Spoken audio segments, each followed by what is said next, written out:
मैं हिम्मत सेठ एक बार फिर आपके सामने उपस्थित हूँ एक नए विषय को लेकर।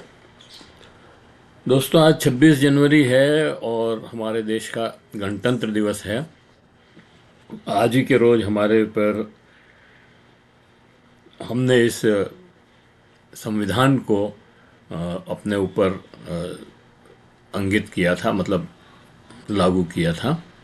और तो आज सबसे पहले तो आप सबको गणतंत्र दिवस की शुभकामनाएं। और लेकिन हम गणतंत्र दिवस मना तो रहे हैं आज, पर ऐसे समय में मना रहे हैं जब हमारा संविधान सबसे ज़्यादा खतरे में है। व्यवस्था जिसे हम लागू करने के लिए संविधान सबसे ज़्यादा खतरे में है, व्यवस्था जिसे हम लागू करने के लिए का भार सौंपा था, वो ही उस पर हमले कर रही है। दोस्तों, सारी बात करेंगे उसके पहले ये अपील कि अगर आपने अभी तक भी हमारे YouTube चैनल महावीर समता संदेश को सब्सक्राइब न किया है तो सब्सक्राइब कर लें, बेल आइकन दबाना न भूलें। और वीडियो अच्छे लग रहे हैं तो लाइक करें, फॉरवर्ड करें, और लोगों को भी भेजें। और कमेंट बॉक्स में जाएं, कमेंट लिखें, सुझाव दें। आपके कमेंट और सुझाव हमें और बेहतर करने की ओर अग्रसर करेंगे। तो मैं आपसे बात कर रहा था कि आज जो व्यवस्था है हमारे देश में, वो ही गणतंत्र पर सबसे ज़्यादा प्रहार कर रही है, उसको कमज़ोर कर रही है, उसको अ,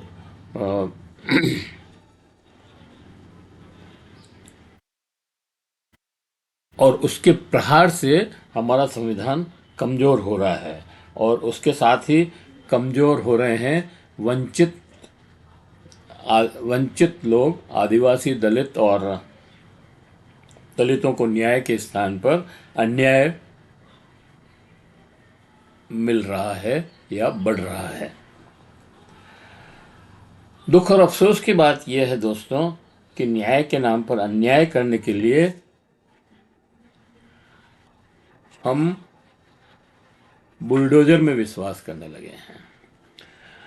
बुलडोजर जैसी मशीन को हमने न्याय की मशीन मान लिया है।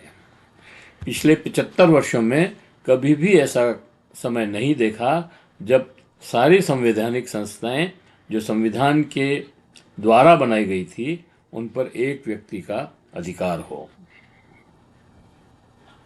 और अपने चहते की बात उन संस्थानों की से ध्वनित हो रही है।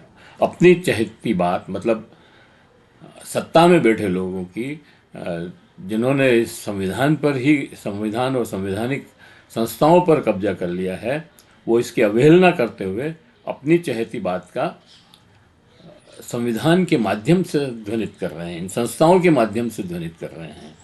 हमारी स्वायत्त न्याय व्यवस्था के खूनी पंजों में नियंत्रित है और सत्ता अवैध आदेशों को भी कानून के रैपर में पैक कर जनता पर थोपे जा रही है।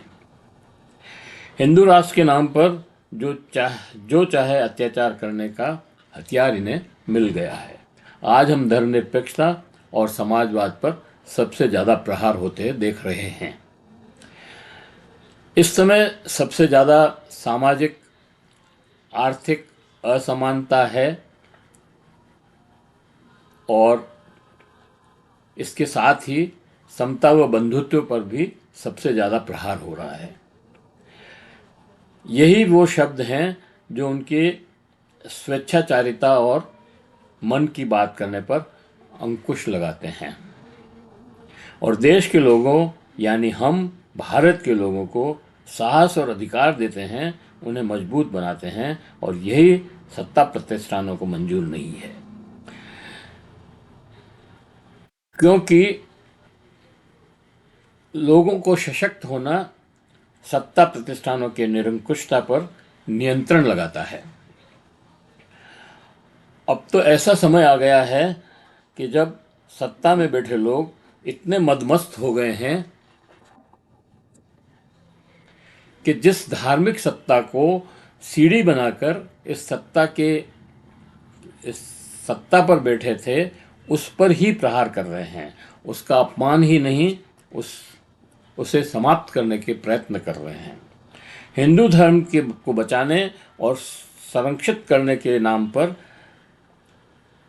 ये लोग, सत्ता में आने वाले लोग, आज धर्म सत्ता के सर्वोच्च स्वामी शंकराचार्य पर ही प्रहार कर रहे हैं।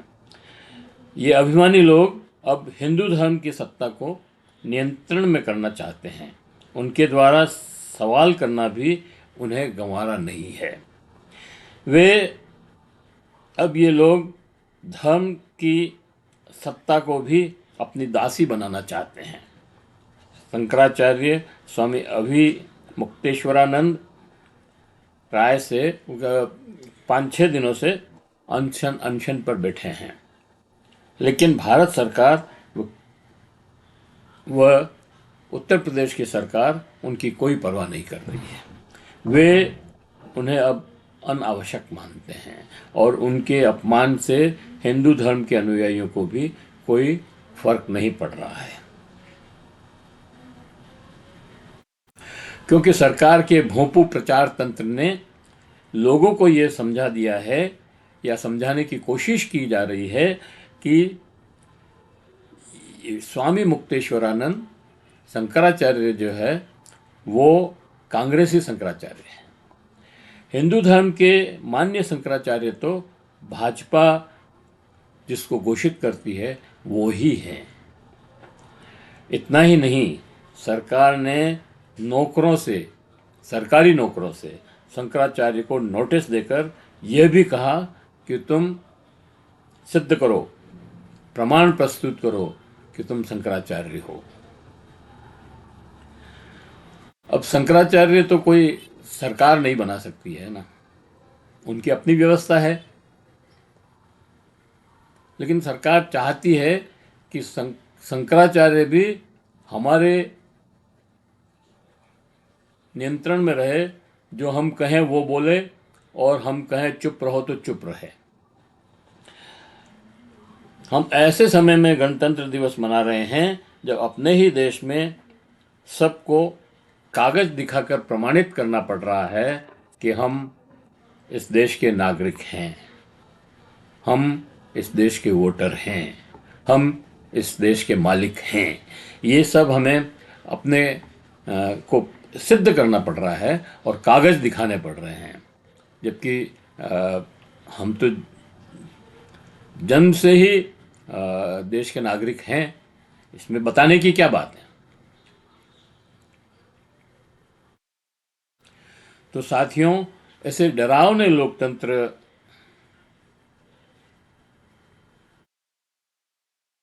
और गणतंत्र दिवस के डरावने लोकतंत्र में हम रह रहे हैं और गणतंत्र की जो स्वायत्तता है वो खतरे में है, और उस समय हम इस दिवस को मना रहे हैं। उसकी आपको बहुत बहुत शुभकामनाएं। अगर आप में कुछ चेतना बची हो तो जागिए और सोचिए, क्या हमारे पूर्वजों ने अपनी जान दे करके, गोलियां खा करके, जेलों में सड़ करके स्वतंत्रता प्राप्त की, वो इसलिए की क्या कि हमें अपनी नागरिकता दिखाने के लिए भी कागज बताना पड़े, सिद्ध करने के लिए भी, और शंकराचार्य को सड़क पर अनशन करना पड़े। ये दुर्भाग्य की बात है। हमारे शंकराचार्य के बहुत सारे विचारों में मतभेद हो सकते हैं। हम बहुत सारे विचारों को हम नहीं मानते, हम उनको बहस के योग्य मानते हैं कि उस पर बहस होनी चाहिए, लेकिन इसका मतलब ये नहीं है कि हम उनके का अपमान होते हुए देखें। हम उनके अपमान को कभी भी बर्दाश्त नहीं कर सकते। हमारे पूर्वज स्वतंत्रता सेनानियों ने देश को इसलिए स्वतंत्र कराया था कि हम कागज लेकर दफ्तरों में चक्कर लगाते रहें और ये सिद्ध करते रहें कि हम भारत के लोग, भारत के नागरिक हैं। तो धन्यवाद। इसी बात पर हम इस को समाप्त करते हैं वीडियो को, और आशा करते हैं कि आपको ये वीडियो अच्छा लगा होगा। अच्छा लगे तो लाइक करें, फॉरवर्ड करें, और लोगों को भी भेजें। और अगर आपने अभी तक भी हमारे YouTube चैनल महावीर समता संदेश को सब्सक्राइब न किया है तो सब्सक्राइब कर लें, बेल आइकन दबाना न भूलें। ये मैं अंतिम समय में ये झंडा दिखा रहा हूँ जो भारत का तिरंगा झंडा है और गणतंत्र दिवस का वो है। तो दोस्तों, अगर आपने अभी तक भी सब्सक्राइब न किया है तो सब्सक्राइब कर लें, बेल आइकन दबाना न भूलें, और कमेंट बॉक्स में जाएं, कमेंट लिखें, सुझाव दें। आपके कमेंट और सुझाव हमें और बेहतर करने की ओर अग्रसर करेगा। जय हिंद, जय भारत, धन्यवाद।